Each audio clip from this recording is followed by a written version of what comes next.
The first thing that you need for this tutorial is a jar. It doesn't matter what size that you use.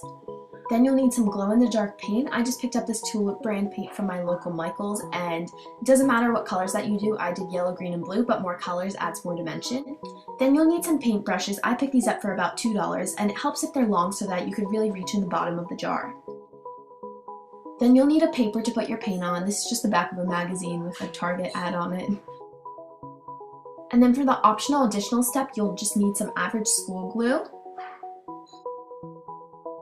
and some glitter. I'm using the Sterling Martha Stewart glitter today. First step is to set down your paper, take your glow-in-the-dark paints,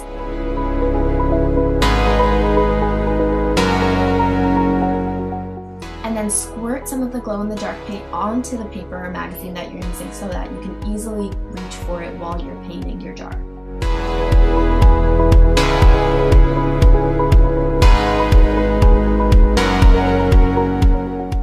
And go ahead and open up your jar.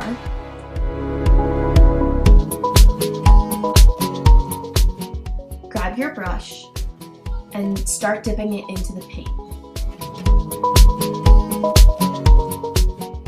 It helps if you start at the bottom of the jar, because if you start on the sides, then the paintbrush is going to get in the way when you're trying to do the bottom. But if you get all the bottom over with, then it'll be easier and it won't interfere as you're trying to paint the sides. Basically, if you start at the bottom, you won't smudge all the paint on the sides. Now, there are a variety of methods with which you could go about painting the jar. I did it somewhat sporadically using the 3 colors interchangeably. However, I would recommend just doing it color by color, so covering the jar with all yellow dots, leaving spaces for green dots, and then following with blue dots. Or if you're just using one color, then go ahead and do it all by itself. Additionally, it gives a much better and cooler effect if you do a bunch of small dots close to each other than bigger dots further away from each other. Once you're done painting your jar, mine took me about a half hour or so, put it outside so that the glow paint can charge with the sun's UV rays and glow more effectively.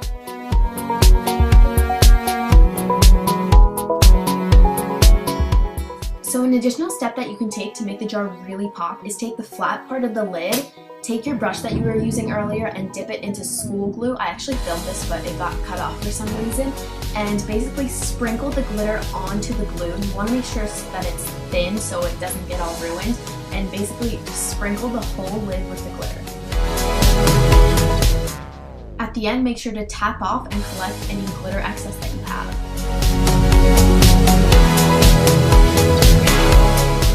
Once you're done with the lid and your jar has charged, this is what it should look like. I think it looks really cool. It looks so gorgeous under the jar. I wish I could show you guys, but unfortunately my camera won't pick it up, but I hope you enjoyed.